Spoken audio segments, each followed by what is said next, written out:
everybody, this is the tutorial for Sincerely Your Son. My name is Billy from Piano and Pies. Let's get stuck straight in. To play the song the easiest, we need a capo on the first fret. If you're in need of a capo, there is a link to one in the description below, so feel free to check that out. However, digging in with the start of the song, the introduction has 4 chords, so let's work through what those are. The first chord is an A minor chord. So that is an open A string, and this is in reference to the capo. We then have 2 on the D and G strings, 1 on the B, and an open E string. That's the first of the 4 chords. The second is going to be an F major chord, which is a 3 on the D string, 2 on the G, 1 on the B and E, and you can see I'm using a flat finger for that. We won't play the E and A strings for this chord. C major's next, which is 3 on the A string, 2 on the D, an open G, 1 on the B, and an open E string. We don't play the low E string. And the final chord that we need for the introduction is a G major.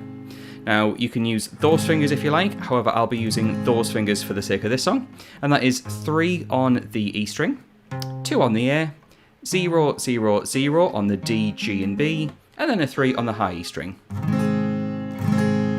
If you're familiar with G, where you add that finger to the B string and play it like that, feel free to use that as just 2 different voicings of the same chord. So those 4 chords are going to get us through the introduction. Now let's talk about the strumming of it. We have this on every chord. And slowly that is.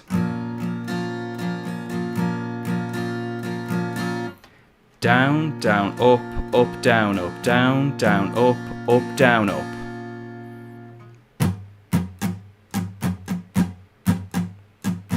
So I'm slowly going to play through all 4 chords. I'll shout them out as I go, and you can follow the strumming pattern. Just a little bit slower than the track.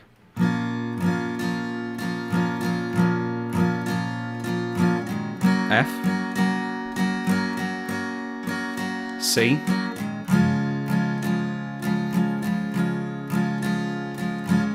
G.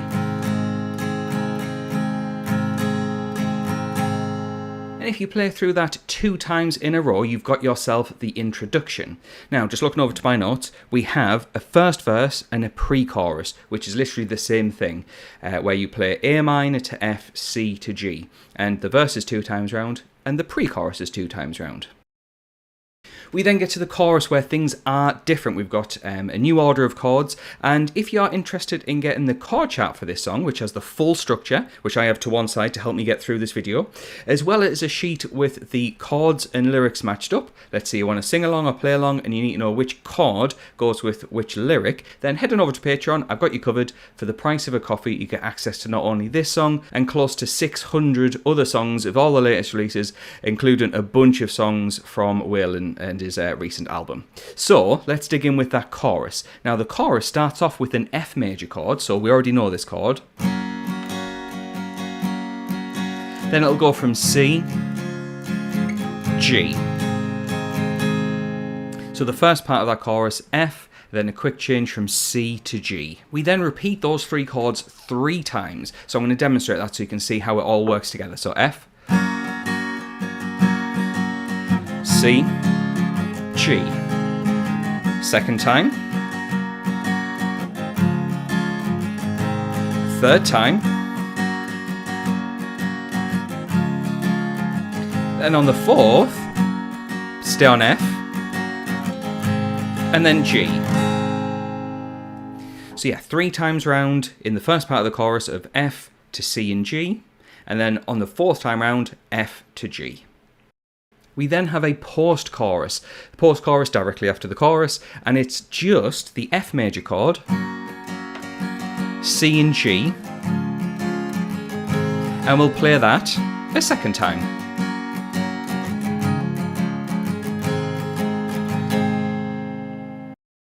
At this point we start to get quite a lot of repetition. Again, looking over to the notes, there is a second verse and a second pre-chorus, which is the A minor to F, C to G chords, 2 times each for each section. We then have a chorus again, and the chorus is largely just the same as the first chorus with a minor difference. So let's go over it. So the start of this second chorus has F, C, G, We then repeat that just like normal. And then a third time just like normal. Then on the fourth time, F major, then G, and then this chord here. Now this is the reason why I've been using this fingering for the G, because we can add in a G sus4. All that is playing this G chord that we've been playing before, and then adding this finger on the B string, fret 1, and that makes a G sus4, which you can play in the chorus at the very end.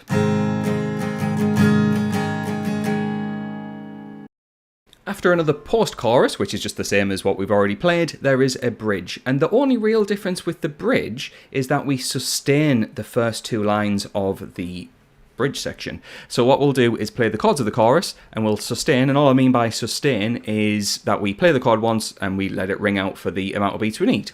So, like this, we would play F, 2, 3, 4, C, 2, G, and then repeat. 2, 3, 4, 1, 2, 3, then a third time, just like a chorus, 2, 3, 4, and then you can kind of hear this strumming come in, and then we repeat the F and G.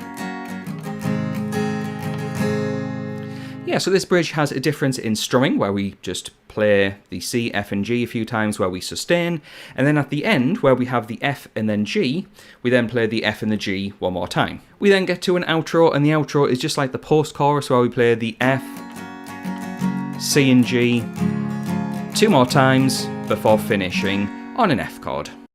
And there we go, that's everything we need to get through this song. Yeah, pretty nice song, I quite like this one. Very personal. And if you're interested in getting that extra material over on Patreon, links are in the description for that. I also want to say thanks to the people on the screen who are my active patrons. There's over 110 of us now.